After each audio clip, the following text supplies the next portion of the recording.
Calaroga Shark Media.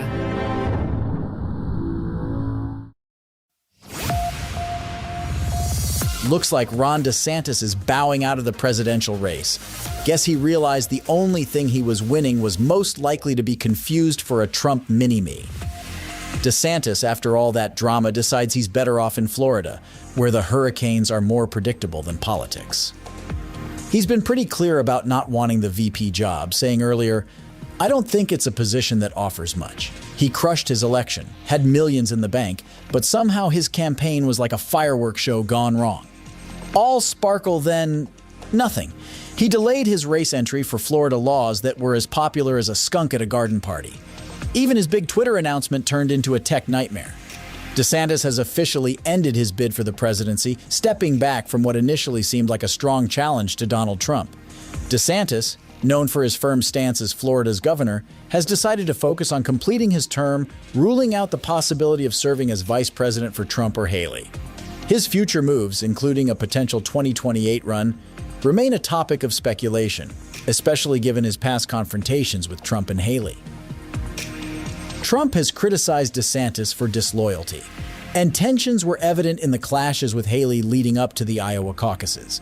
DeSantis' handling of the COVID-19 pandemic, including opposition to mandates and lockdowns, and his actions on issues like race, gender identity, and the Don't Say Gay bill against Disney, brought him into the national spotlight. His 2022 re-election victory over Charlie Crist by nearly 20 points and substantial fundraising abilities positioned him as a key figure in the GOP.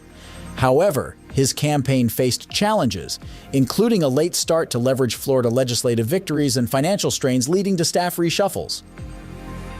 As DeSantis returns his focus to Florida, the implications of his presidential campaign withdrawal for the GOP and his own political trajectory are yet to unfold. Last week, Trump referenced DeSantis by saying, "What happened to this guy? One of the great self-destructions I think I've ever witnessed." In Seabrook, New Hampshire, Nikki Haley took a moment to tip her hat to Ron DeSantis, saying, "I want to say to Ron, he ran a great race. He's been a good governor, and we wish him well." It's like giving a polite nod to the player who just got knocked out of the game. She then set the stage for the showdown, noting, "It's now one fella and one lady left. So there were 14 people in this race. There were a lot of fellas. All of the fellas are out except for this one." It's a bit like the final round of a reality show where we're watching the final tribal council. Haley then threw down the gauntlet. This comes down to, what do you want? Do you want more of the same, or do you want something new?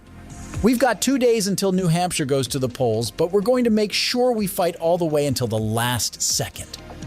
It's like she's rallying the troops for one last charge, or maybe just trying to pump up voters for a photo finish.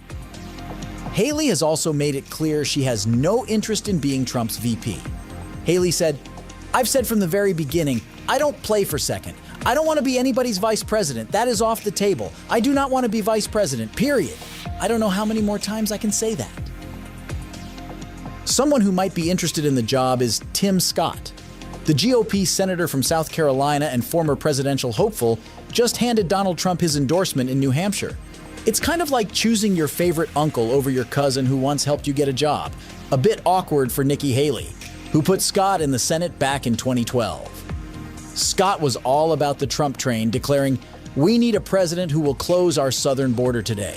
We need Donald Trump." He didn't stop there, adding, "We need a president who will unite our country. We need Donald Trump." And, "We need a president who will protect your Social Security and my mama's Social Security. We need Donald Trump." Trump, playing up the drama like a season finale reveal, shared that Scott whispered his endorsement in his ear 2 days prior. They held on to it like a secret family recipe, unveiling it with a flourish right before the New Hampshire primary, because in politics, timing is everything, and fanfare is the cherry on top. The early voting states of New Hampshire and Iowa have turned into a bit of a VIP lounge for potential vice presidential contenders, with a lineup that reads like the guest list of a political who's who. We've got Repaneli Stefanik from New York, Ohio's Senator J.D. Vance, Arizona's star U.S. Senate candidate Carrie Lake, and Arkansas's own Governor Sarah Huckabee Sanders. Even South Dakota Governor Kristi Noem and former Housing and Urban Development Secretary Ben Carson have been hitting the campaign trail, probably not just for the scenic views. Over the last week, former presidential hopefuls North Dakota Governor Doug Burgum and biotech entrepreneur Vivek Ramaswamy also only threw their hats into the Trump ring and also joined him on stage. More in a minute.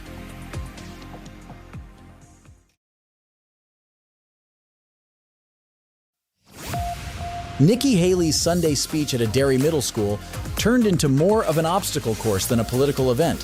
Her question, "Do we really want to have two presidential candidates in their 80s?"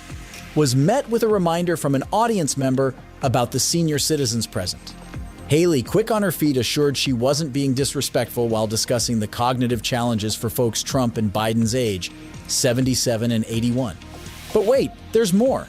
A climate protester jumped in, demanding action for the younger generation, followed by another vocal attendee who had a mixed bag of grievances, from retirement age changes to Nazis. The latter two got a complimentary escort out. Haley, keeping her cool like someone who's seen a few things, connected the dots back to her husband's military service, emphasizing the right to free speech. Wrapping up, she urged voters to tune out the media, tune out the noise, like someone trying to ignore their noisy neighbors. Her parting shot, "Let's be the solution for the rest of the country because we can do this." Steve Garvey, ex-Dodger, and hopeful for the California Senate seat, is playing a careful game with the Trump question. He's not exactly cozying up to Trump, but also not running for the hills. Garvey, who's swung his support to Trump in the past two elections, says he's a fan of some Trump policies, but isn't throwing a parade for his communication style. Garvey's strategy? Appealing to every Republican voter, wooing some moderate Democrats, and hitting a home run with independents. He's not eagerly waiting for a Trump endorsement and quipped, "I'm more concerned about the single most difficult race in America right now for a conservative moderate like myself. I don't have time to worry about him." Political analyst Stutzman thinks Garvey's Trump agnostic stance might just get him through the primaries, but he needs to up his policy game and splash some cash on ads to really make a dent. When nudged about the presidential primary, Garvey smoothly sidestepped, saying he's playing for Team Garvey. "I'm going to vote for Steve Garvey. The former president is not on my ballot. Joe Biden is not on my ballot." Garvey's about to face off against Democrats Porter, Lee, and Schiff in the first California Senate debate. Let's see if he can hit it out of the park, or if it's going to be a swing and a miss. As Ron DeSantis exits stage left and New Hampshire prepares for its moment in the spotlight, we're reminded that in the game of politics, the only predictable element is unpredictability itself. Healthy, and your podcast playing. This is Journey Joe Mitchell, turning the mic off but keeping the conversation going. Catch you on the next wave of the political tide.